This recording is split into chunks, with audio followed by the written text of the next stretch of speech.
ஸல்லல்லாஹு அலா முஹம்மத் ஸல்லல்லாஹு அலைஹி வஸல்லம் ஸல்லல்லாஹு அலா முஹம்மத் ஸல்லல்லாஹு அலைஹி வஸல்லம். எங்க மனைவிட்ட ஒரு அரை மணி நேரம் 1 மணி நேரம் அடிக்கடி பேசுறவங்க யாராவது இருக்காங்களா? முதல்ல உருன்னு போவாரு, உருன்னு வருவாரு.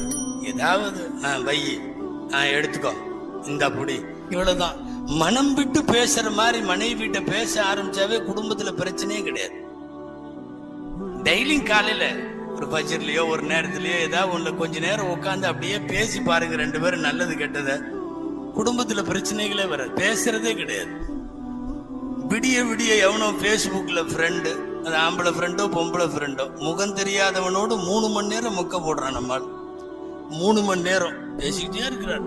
வாட்ஸ்அப்ல பேசுறாரு, பேஸ்புக்ல பேசுறாரு. யாராவது சொந்த பொண்டாட்டிட்டு 5 நிமிஷம் பேசுறது இல்ல, 5 நிமிஷம் இல்ல. நீங்க எந்த வெளியூர்ல இருந்தாலும் சரி, நீங்க போன் எடுக்கிறாங்கல்ல, அந்த ரிசீவிங் அந்த இதை வச்சே நம்ம முடிவு பண்ணிடலாம். போன் எடுத்தேன், சாப்பிட்டாச்சா, குழந்தைகளா ஸ்கூலுக்கு போயிருச்சா, ஆட்டோக்காரர் வந்தாரா, சரி வச்சிரு, மனைவி வீட்டேன்னு அர்த்தம். இந்த போன் யார்கிட்ட? கண்டிப்பா மனைவி வீட்ட. அப்புறம் ஏதாவது ஒரு போனை எடுத்து, அப்புறம் எங்கிருந்து பேசுறீங்க, அப்படியா, இது உங்க நம்பரா, இப்படின்னு இழுத்தாருன்னு வைங்களேன், யாரோ சம்திங் அட்ரஸ் இல்லாத ஆளு புதுசா வலையில உழுகுதுன்னு அர்த்தம். என்ன இது? 3 மணி நேரம் முகம் தெரியாதவர்களோடு உங்களால் பேச முடியும். 30 வருஷமா உங்க கூட குடும்பம் நடத்துறவள்கிட்ட கொஞ்ச நேரம் பேச முடியலன்னா அப்புறம் என்ன அது மேரிட் லைஃப்? அது என்ன கணவன் என்ன மனைவி? மனம் விட்டு பேசினாலே பிரச்சனை தீர்ந்து போயிருமே. நாம இங்க பேசுறத பெரிய விஷயமா சொல்றோம். ஸல்லல்லாஹு அலைஹி வஸல்லம் சொல்றாங்க, உலகத்துல இருக்கிற சதக்காலேயே பெரிய சதக்கா மனைவிக்கு ஊட்டி விடுறதுங்கிறாங்க. இன்னமின் அஃதலி சதகத்தி ரசூல் ஸல்லல்லாஹு அலைஹி வஸல்லம் சொல்றது, அன் துத்அமஹா ஃபீஹா ஃபஹிய லக சதகா. மனைவியினுடைய வாயில ஊட்டி விட்டா அது சதகா அப்படின்னு வருது. சமீபத்தில் ஒரு ஜெர்மன் ப்ரொஃபசர் ஒருத்தர் இஸ்லாத்துல சேர்ந்திருக்கார். அவர் ரசூல் ஸல்லல்லாஹு அலைஹி வஸல்லம் வாழ்க்கையை பூரா ஆராய்ச்சி பண்ணவர். அவர் சொல்றாரு, ரசூலுல்லாஹ்வுடைய எத்தனையோ ஆயிரக்கணக்கான செய்திகள் சொன்னாங்க, நான் எனக்கு 3 விஷயம் ரொம்ப கவர்ச்சியா இருந்துச்சு, இந்த 3 விஷயத்தினாலதான் நான் இஸ்லாத்துல சேர்ந்திருக்கேன். யூடியூப்ல அவங்களுடைய பேட்டி இருக்கு, நீங்க பார்க்கலாம், பேட்டியே இருக்கு. 3 செய்தி தான் சொல்றாரு. ரசூலுல்லாஹ்ட்ட நமக்கு 1000 பிடிச்சிருக்கலாம், அவருக்கு பிடிச்சது 3 விஷயம், இதனால நான் இஸ்லாத்துல சேர்ந்தேங்கிறார்.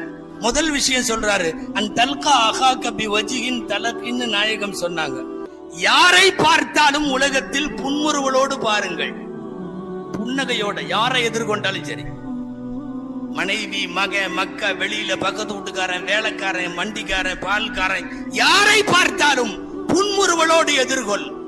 அவரு சைக்காலஜி ப்ரொஃபசர், இஸ்லாத்துல சேர்ந்தவர். அவர் சொல்றாரு, மன ரீதியாக ஒரு மிகப்பெரிய வெற்றியை நபிகள் நாயகம் இந்த வார்த்தையில அடைஞ்சிட்டாங்க.